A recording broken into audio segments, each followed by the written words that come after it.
unlock your world one word at a time, because language isn't just about learning, it's about living.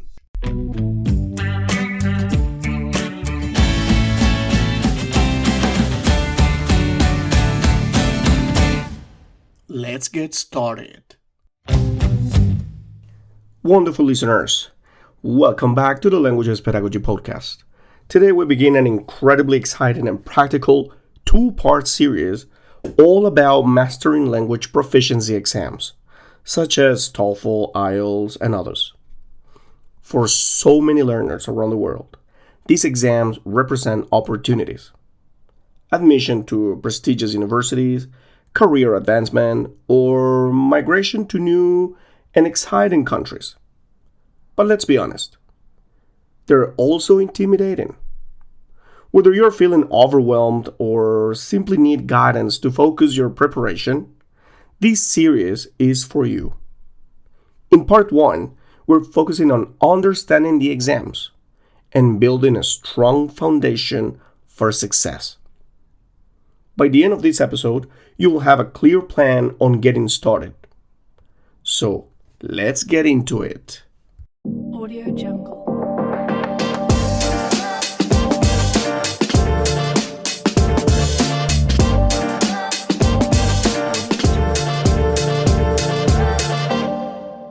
So let's begin by unpacking what these exams are and what they're designed to measure.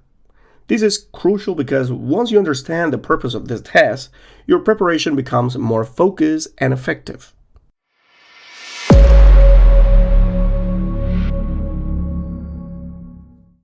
First, what are language proficiency exams really testing? Well, these tests are not about how much grammar or vocabulary you can memorize. Instead, they're designed to evaluate your ability to use the language effectively in specific context. Let's break it down and let's start with TOEFL. What does it stand for? Test of English as a Foreign Language. Well, this one focuses on academic English and is widely used for university admissions in the US and Canada. The task mimic real-life academic scenarios, listening to a lecture, summarizing an article, or discussing complex ideas. IELTS. It stands for International English Language Testing System. It includes two formats, academic and general training. The speaking section is unique because it involves a live interview, giving you the chance to show natural fluency and conversational skills. The next one, Cambridge exams. For example, B2 first, C1 advanced, or the C2. These exams are focused on general proficiency and assess both written and spoken English comprehensively.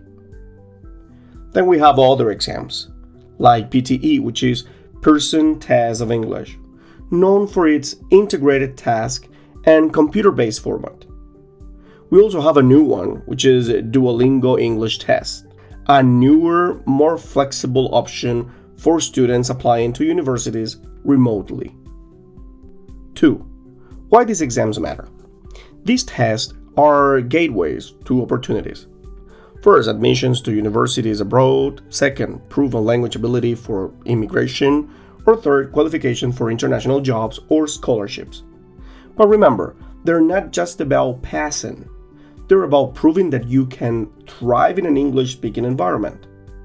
3. The difference between academic and real-world use. Here's the trick part. Even though these tests simulate real-world tasks, they're still structured exams. For example, we have in TOEFL. You might listen to a lecture about renewable energy and then answer detailed questions. The task mimics what you've encountered in a university class. However, in IELTS general training, you could be asked to write a letter explaining a situation, which is more practical and less academic. 4. Understanding exams levels. Each exam measures different levels of proficiency. TOEFL and IELTS, for example, scored on a scale with higher scores representing advanced skills. TOEFL maximum score of 120 with 30 points per section. IELTS band score ranging from 1 non-user to 9 expert. Cambridge exams use the CEFR framework, which is A1 to C2. C1 Advanced is ideal for professionals or advanced students. And here's a tip. Start by researching the score you need for your goals. This will help you target your preparation. Understanding the purpose and structure of these exams gives you a clear sense of what's expected. Now let's move on to the next step, building the skills these exams are designed to test.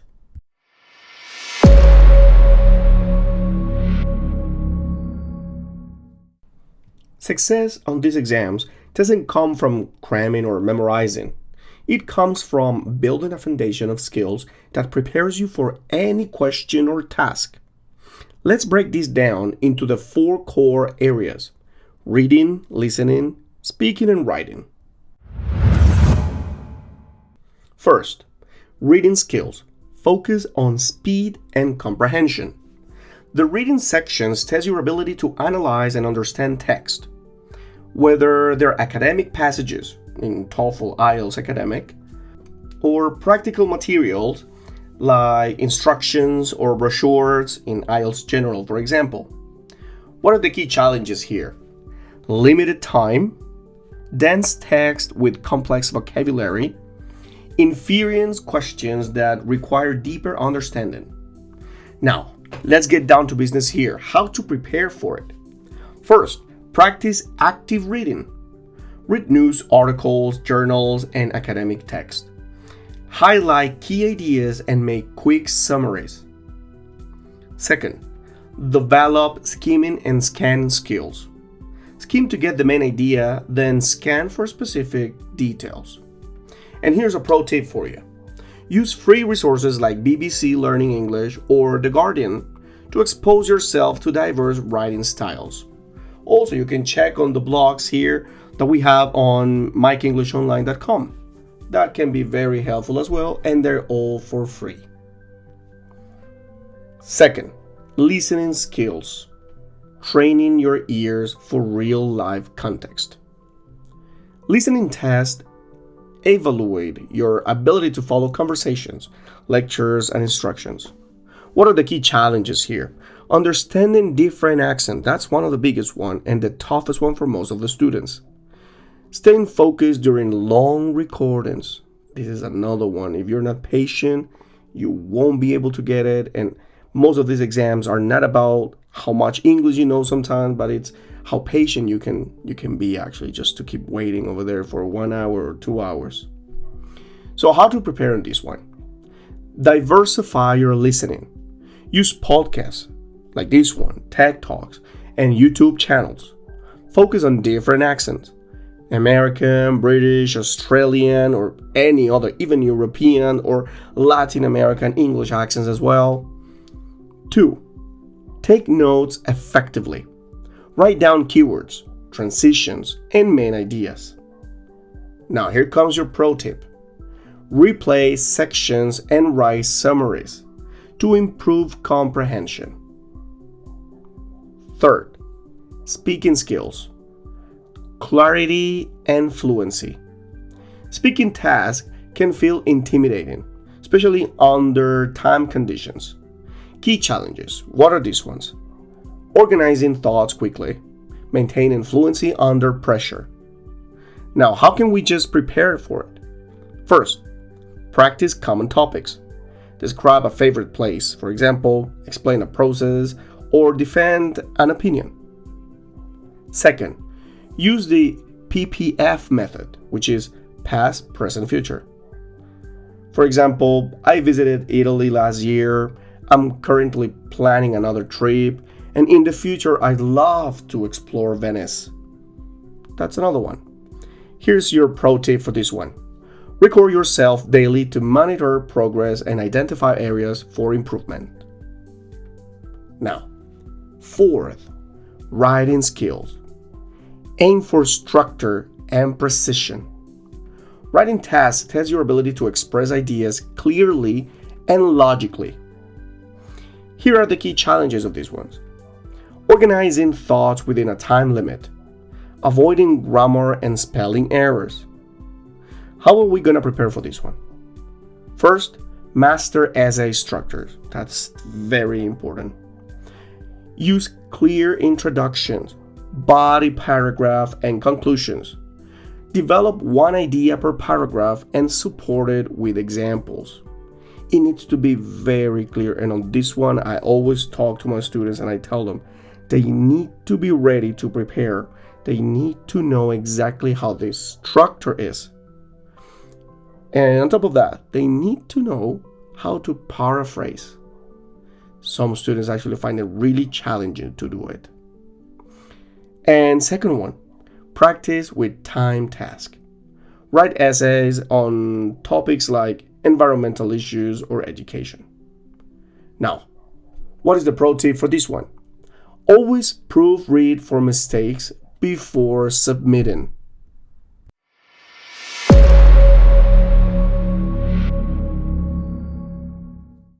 And once you've started building your skills, it's important to evaluate where you stand. This allows you to focus your energy on areas that need the most improvement. First, take a diagnostic test. Use official practice tests to simulate exams conditions. This will give you a quite realistic sense of your current level. Second, analyze patterns. Identify recurring issues. Are you running out of time in the reading section? Do you struggle with grammar in writing? Third, create a study plan. Use your results to design a balanced schedule. Allocate more time to weaker areas, for example, listening or writing. Maintain strength through regular practice. Here's your pro tip. Break your schedule into daily tasks to stay consistent.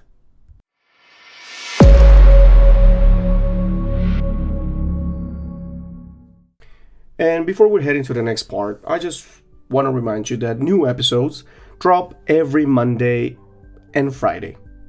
So make sure to tune in weekly for your dose of thought-provoking conversations. You can find our show on Apple Podcasts, Spotify, and YouTube. You can also pay a visit to our website, MikeEnglishOnline.com, where you're going to find tons of materials free just for you to download them and use them for your daily learning or teaching. Don't forget to subscribe, rate, and follow us for more.